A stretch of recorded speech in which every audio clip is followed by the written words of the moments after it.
sistema de soporte para recuperación, y me gustaría hacerlo en 3 etapas. Primero, como muchos saben de este salón virtual, hay muchas normativas que se emiten todos los días por diferentes boletines oficiales. Acá podemos ver el boletín oficial de la República Argentina, un screenshot que podríamos decir que es el padre de los boletines oficiales, pero bueno, cada jurisdicción tiene su propio boletín oficial y me animo a decir que ya están digitalizados. Cada uno de estos tiene su propio portal web. Después está el tema también que las industrias y organizaciones tienen que satisfacer normativas pertinentes a las actividades que realizan. ¿Por qué? Bueno, así sencillamente y trivialmente para prevenir posibles sanciones del Estado. Yo creo que ninguna empresa quiere estar sancionada por el Estado. Entonces, ¿qué se hace en estas industrias? Por lo general, bueno, se hace una etapa de filtrado manual, donde existe un grupo de personas idóneas en el conocimiento de la organización, donde filtran, primero descargan de las normativas de forma manual de los boletines oficiales y mediante su conocimiento toman aquel subconjunto que consideran relevantes para luego serializarlos, guardarlos en un repositorio legal para que la empresa eventualmente cumpla, ¿no?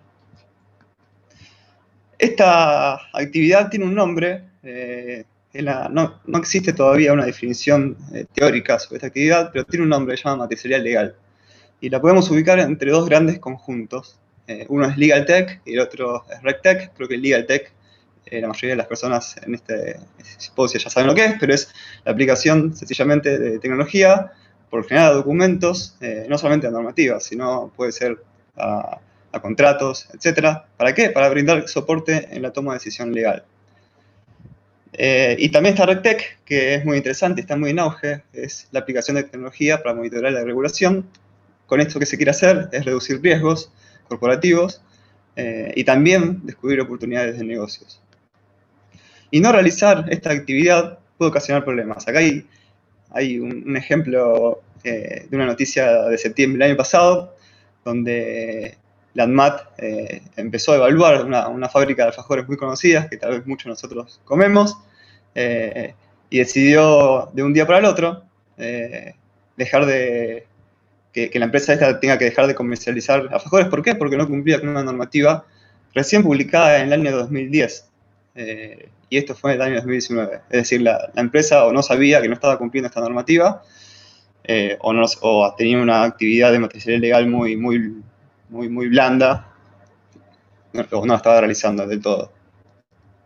Entonces, el problema, en pocas palabras, el resumen, en cuanto al incremento de la empresa, de la magnitud de la empresa, se abren, por ejemplo, nuevas áreas de comercialización, nuevas actividades productivas. Decimos que el costo de la matricialidad legal aumenta. ¿Y por qué? ¿Por qué aumenta? Porque se necesitan gente idónea en las nuevas áreas. Por ejemplo, y también la empresa puede aparecer, tener nuevas sedes en nuevas jurisdicciones, y también necesitamos personas idóneas en esas jurisdicciones. Y decimos que entonces la matricialidad legal, el costo aumenta, necesitamos nuevos recursos, nuevas personas para este grupo de recursos humanos que tengan la capacidad de filtrar, de hacer esta actividad todos los días. Y principalmente creemos que este grupo de personas, que la mayoría tienen título de grado, son abogados, en su mayoría son ingenieros ambientales, industriales, podrían estar intentando resolver problemas de la actualidad mucho mayores que estar haciendo esta actividad, que a mi criterio es una actividad bastante monótona y aburrida. Entonces, ¿qué proponemos? Es la semi-automatización de esta actividad, mediante un sistema de soporte que corre en línea, que sugiere normativas que son potencialmente relevantes para el poblado continuo de estos repositorios legales. Decimos que es semiautomática porque está la revisión humana experta final. El humano al final siempre decide qué guardar en este repositorio de lo que le recomendó o no. Y hay algo que las normativas comparten, es que están representadas en texto, escrito por el hombre. Y el texto es pero muy rico en información, pero tiene una desventaja, que por lo general es no estructurado. ¿Esto qué implica? Que es dificultoso para algoritmos descubrir información accionable. Para esto nace un área llamada, ya hace un tiempo, que está muy en auge ahora, Natural Language Processing, o procesamiento del lenguaje natural, cuyo objetivo es básicamente crear algoritmos que puedan procesar y analizar grandes volúmenes de datos en lenguaje natural. Hay dos grandes ramas que se pueden distinguir bien en lo que es Natural Language Processing, que es recuperación de información y clasificación de texto. Ahora vamos a hacer un lapso de técnico muy breve sobre clasificación de texto, porque es muy importante para lo que sigue el trabajo. Básicamente, la clasificación de texto es la actividad de etiquetar documentos con clases temáticas pertenecientes a un conjunto predefinido. Es una técnica de aprendizaje supervisado. Se tiene un conjunto de entrenamientos, una colección de documentos etiquetados. Se aplica este algoritmo de aprendizaje supervisado y se obtiene un modelo matemático que es finalmente el clasificador. Este clasificador tiene la capacidad de detectar, de predecir cuál es la etiqueta de un documento nuevo.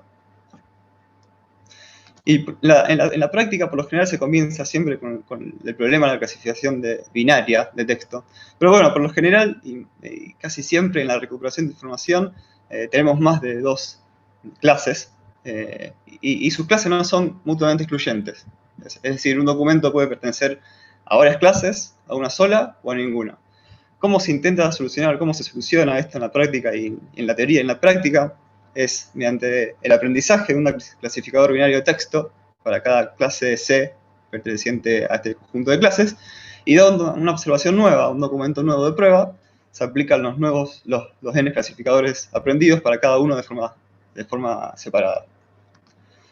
Entonces, ¿cuál es nuestra propuesta? Es un sistema de soporte que pueda recuperar y sugerir normativas de forma automática. Este sistema tiene una arquitectura base, que la llamamos SISIL, por Sistema de Soporte a la Ingeniería Legal. Y básicamente lo que hace es recuperar y analizar normativas para la toma de decisiones legal. No solamente para la matricería legal, sino que está pensado para otras actividades también. Este sistema se compone de tres módulos que se ejecutan de forma secuencial. Primero se recuperan normativas mediante la ejecución de múltiples web crawlers, porque por ahora recordemos que los boletines oficiales no tienen APIs para descargar de forma programática, podríamos decir, normativas. Después, estas normativas recuperadas mediante los crawlers se semi-estructuran mediante técnicas de lenguaje formales, expresiones regulares. ¿Para qué? Para obtener fechas, nombres, cuándo se publicó, organismos, etc. Inmediatamente todo esto es guardado en una base de datos. Y después estas normativas, lo que se hace es analizarlas mediante diferentes técnicas de análisis de texto, minado de texto. ¿Para qué? Bueno, sencillamente para recuperar información accionable de estas normativas y satisfacer de forma parcial, obviamente, la necesidad de información.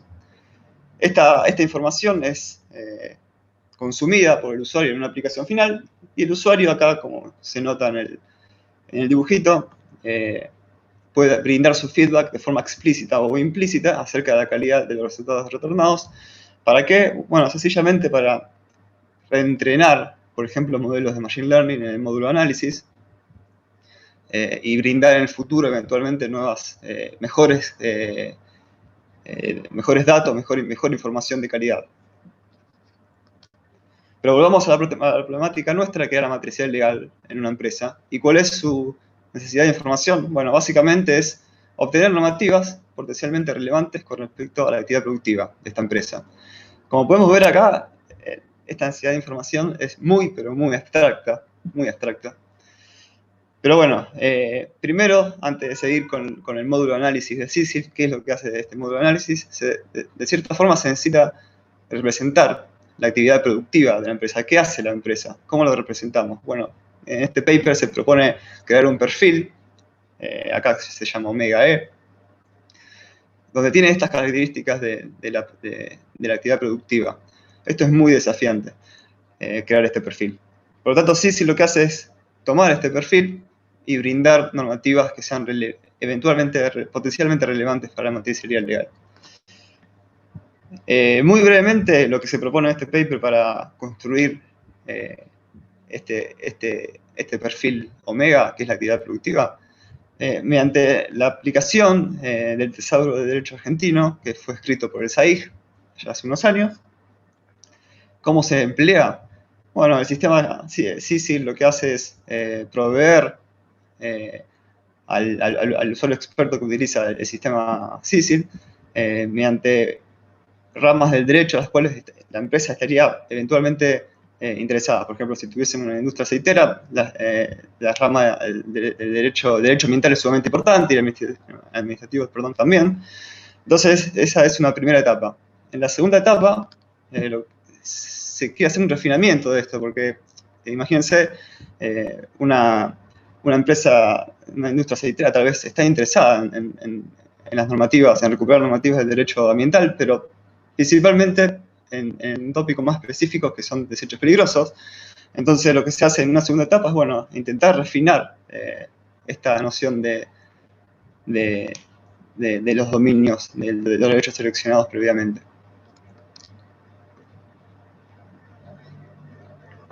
Entonces, ahora sí, llegando al módulo de análisis, que es el corazón de CICIL, esta arquitectura que proponemos. ¿Cuándo CICIL dice cuándo infiere que una normativa es relevante? Bueno, es un flujo de clasificación, de composición de clasificadores binarios en dos etapas, y decimos que una normativa es clasificada como perteneciente a alguna rama del derecho de interés R, pero además trata sobre algún tópico específico del dominio de R. Y estas etapas tienen sus particularidades, por supuesto. La primera etapa es claramente un problema de clasificación multivalor. ¿Por qué? Sencillamente, como muchos de ustedes ya saben, las ramas del derecho no son mutuamente excluyentes. Una normativa puede pertenecer está clasificada como una normativa de derecho laboral y también administrativo o ambiental, por ejemplo. Por lo tanto, lo que se hace es aprender un clasificador binario por rama de texto. Y en la segunda etapa, lo que se propone en este paper, que es la segunda etapa, es un poco más la desafiante de todo esto, es aprender un clasificador binario de texto por cada tópico específico preseleccionado. Y bueno, ¿cómo se aprende esto ya un detalle un poco más técnico? Pero ¿cómo se aprende y validan estos clasificadores? Lo que se propone en este artículo es utilizar Support Vector Classifier, que es un algoritmo de aprendizaje que funciona muy bien en el dominio del texto por la naturalidad misma del texto. ¿Y qué metodología se aplica? Es la siguiente, son 5 pasos. En el primer paso se construye un conjunto total de observaciones D, se particiona de forma aleatoria estratificada D en conjunto de observaciones de entrenamiento T y validación B, se ajusta un hiperparámetro llamado C de regularización de este algoritmo Supervector Classifier, aplicando variación cruzada en el conjunto de entrenamiento, se aprende un modelo clasificador binario de texto, aplicando Supervector Classifier al conjunto de entrenamiento, se obtiene ahí gamma, como se puede ver, y se valida este clasificador mediante las observaciones del conjunto apartado de variación al comienzo. Y en high level podemos decir, podemos presentar el flujo total de esta forma. CICIL como soporte de la matricería legal, CICIL toma este perfil que estuvimos hablando, sugiere normativas, las etiquetas mediante la rama de derecho padre del tesauro y mediante sus tópicos específicos que ha detectado, y se la recomienda a un usuario experto que hace uso de CICIL. El usuario experto, que tiene mucho conocimiento sobre la empresa, es el que realmente descarta o acepta estas normativas y las guarda en un repositorio legal. Lo que se hizo como experimentación en este artículo es lo siguiente. Primero, para aprender estos clasificadores tuvimos que obtener datos, obtener normativas, y las recuperamos del Sistema Argentino de Información Jurídica, el SAIJ. Necesitamos normativas etiquetadas. Tenemos un total de 26.520 normativas totales. Y bueno, como solamente tenemos 20 minutos, no podemos mostrar los resultados de validación por ejemplo, las 16 principales ramas del derecho, los clasificadores de las 16 principales ramas del derecho. Acá mostramos solamente el clasificador de derecho ambiental, donde se construyó este conjunto D que hablamos al principio de la metodología aplicada, un total de 3.611. Y acá tenemos la matriz de confusión, y mediante esta matriz de confusión podemos estimar una accuracy del 0,91, que es la fracción de predicciones que el modelo realizó correctamente. Después se hizo una aplicación offline en un caso de estudio específico. En el caso de estudio específico era una industria aceitera que estaba interesada solamente en derecho ambiental y principalmente en el tópico específico desechos peligrosos y en derecho laboral, pero principalmente también en tópicos dentro del dominio de derecho laboral llamado accidentes de trabajo. Para esto se recuperaron el BORA, 4.766 normativas no etiquetadas en un periodo entre enero y mayo de 2019. Y podemos ver en las dos tablas los flujos resultantes de clasificación. De 4.766 se seleccionaron 54 con respecto a lo que es el dominio de derecho ambiental y desechos peligrosos. Este es el resultado final, el 54 para este caso, para este flujo de clasificación. Y de forma equivalente, para lo que es derecho laboral y accidente de trabajo, se seleccionaron 177 normativas finales. Estas son las que van a estar, se presentan al usuario final. Claramente podemos ver una reducción de normativas muy clara para que el usuario pueda revisar. De muchas pasaron a pocas. Y esto fue evaluado también por profesionales de la ley y profesionales de la materia legal o personas que se dedican a esto. Bueno, para concluir esta presentación, este artículo, creemos que CICIL, más la matricería legal, es una aproximación de la semi-automatización del monitoreo regulatorio en empresas y organizaciones. Tenemos resultados preliminares alentadores porque los clasificadores de las principales ramas del derecho, que son 16, dieron entre 0,8 y 0,95. Así que creemos que son resultados preliminares alentadores. Y ya sacando la materia legal, por un lado, creemos que CICIL se propone como una arquitectura conceptual de soporte para tareas que involucren cualquier toma de decisión legal. El módulo de análisis de CICIL es el corazón de este sistema. Puede aplicar cualquier técnica de análisis de datos, de texto principalmente, para crear nuevas aplicaciones. Por ejemplo, resumir, se me ocurre ahora, resumir normativas, etc. Y creamos CICIL también, diseñamos, mejor dicho, CICIL. ¿Por qué? Porque pensamos que la justicia necesita una transformación digital. ¿Para qué? Bueno, para que sea más moderna, abierta, rápida e inclusiva. Esto es muy importante, siempre estuvo en mi cabeza durante el desarrollo de este artículo. Y por lo tanto, bueno, todos los tecnólogos, emprendedores, abogados que están escuchando esta charla están todos invitados a hacer de esta arquitectura, a refinarla, a hacerla más inteligente, crear nuevas aplicaciones para transformarla de esta justicia en algo más moderno, abierto, rápido e inclusivo. Bueno, muchísimas gracias y espero sus comentarios.